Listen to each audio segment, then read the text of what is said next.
Dnes si ukážeme, ako môžeme pripraviť farebnú vzorku omietky s prímesou. Čo budeme na to potrebovať? Budeme na to potrebovať kelímok, v ktorom si zarobíme omietku.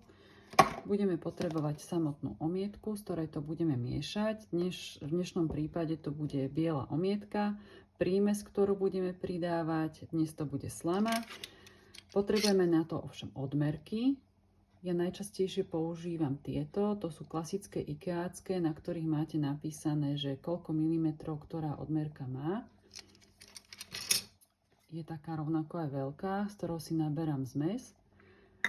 Nejaký nástroj na miešanie v tom malom kelímku. Ja budem používať túto špachtu, ale kľudne to môže byť kuchynská lyžička alebo čokoľvek, čo máte k dispozícii. No a posledná vec je huba, ktorou budeme tú tabuľku filcovať. Ja mám pripravenú tabuľku zo sololitu. Toto je kontaktný nátier, ktorý je na tom. Adhézny mostík, aby to v budúcnosti vydržalo. Pokiaľ vy si to idete robiť len ako vzorku na stavbu, aby ste videli, či je odtieň v poriadku alebo nie. Stačí vám kus sadrokartónu, tehly alebo čohokoľvek iného, aby ste si vyskúšali len ako finálny odtieň vyzerá. Takže zoberieme si nádobku. Ja si odmeriam na túto tabuľku, miniem približne 100 ml zmesi.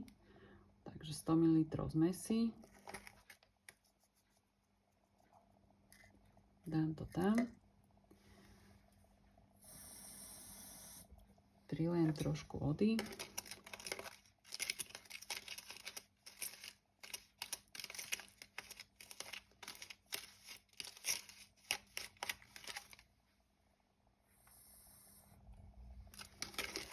Zamiešam do konzistencie, aby sa to dobre dávalo na tú tabuľku. Treba si dať pozor na to, že máme tendenciu vždy tam dať tej vody viac, ako je treba, a potom je to príliš riedke a zle sa s tým robí, hlavne keď je tam tá prímes, takže nech je to taká konzistencia akurát.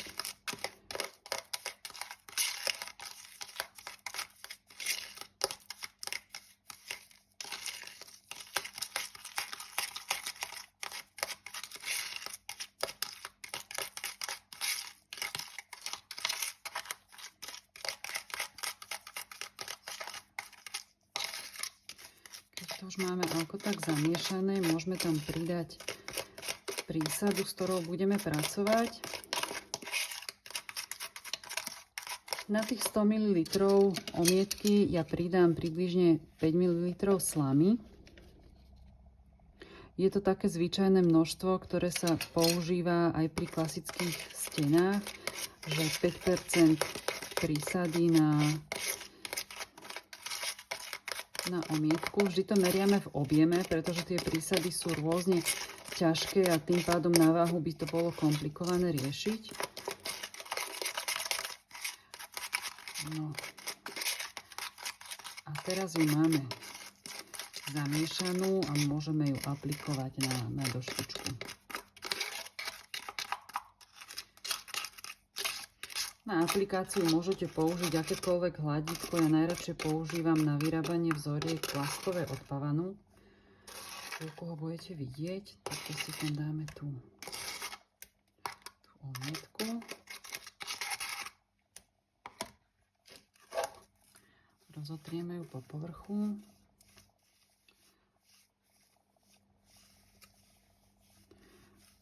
Akákoľvek prísada nám v tej omietke bude trochu zavadzať, takže nie je to nič, čo by bolo na škodu.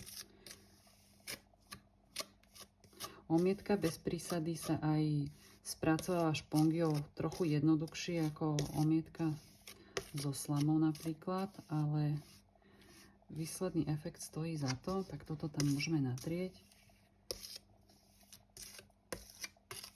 No. Teraz zoberiem hladítko a už to len zrovnám.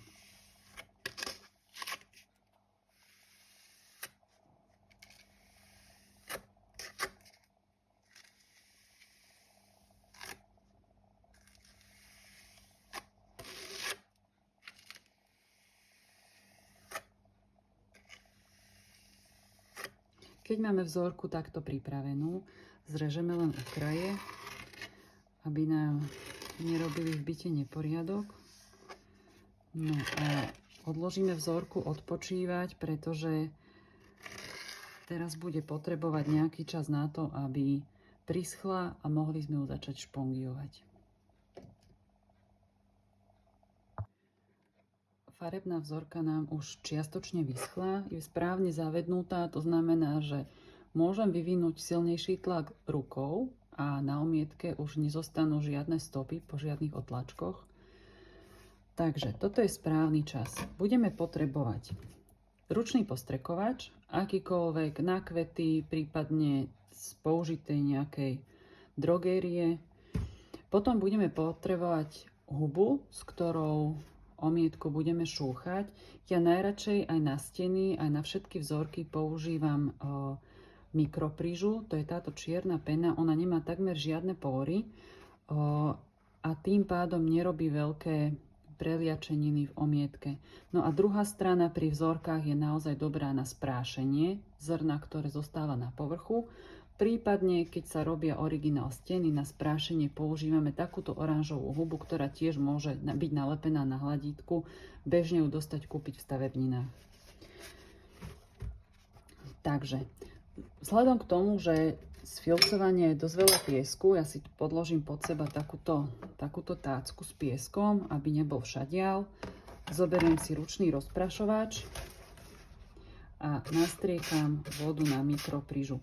Táto mikropríža musí byť stále mokrá počas filcovania, takže tento proces budem viackrát opakovať. No a krúživými pohybmi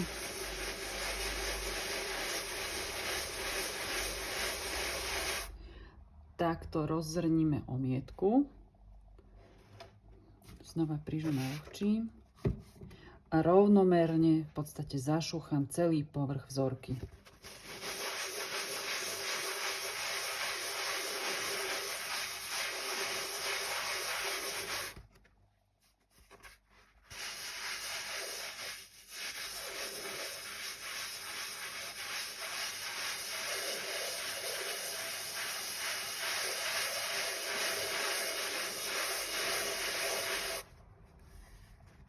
Výsledná omietka má byť úplne bez nejakých jamôčiek alebo škrabancov. Ako vidíme tieto výstupky po hladítku, tak tie vieme veľmi pekne tou špongiou v podstate zamaskovať a roztratiť, takže tam žiadne nebudú.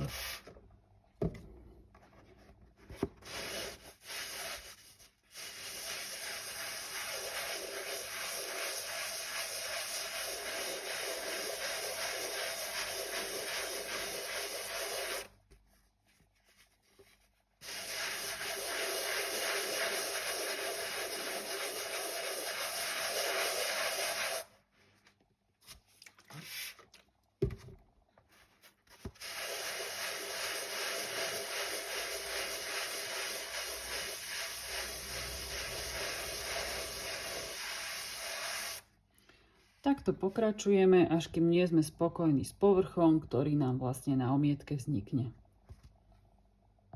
Proces filcovania máme za sebou.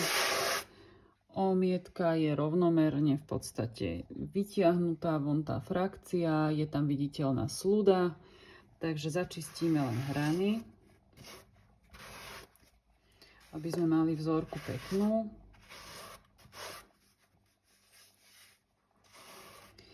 No a teraz je ten správny čas na to použiť špongiu, ktorá dá dole všetky tie prebytočné zrnka, ktoré sú tam.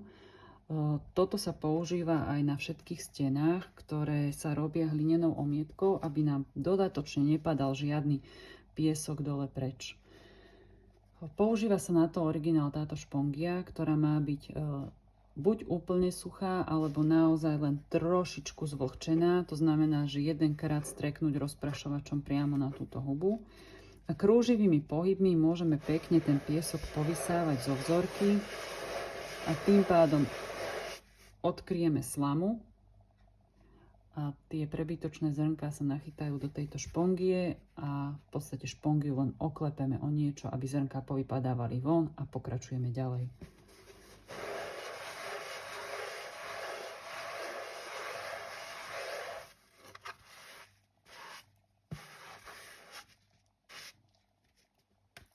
Vzorka so slamou je hotová, bez akéhokoľvek piesku na povrchu a môže sa aj sušiť.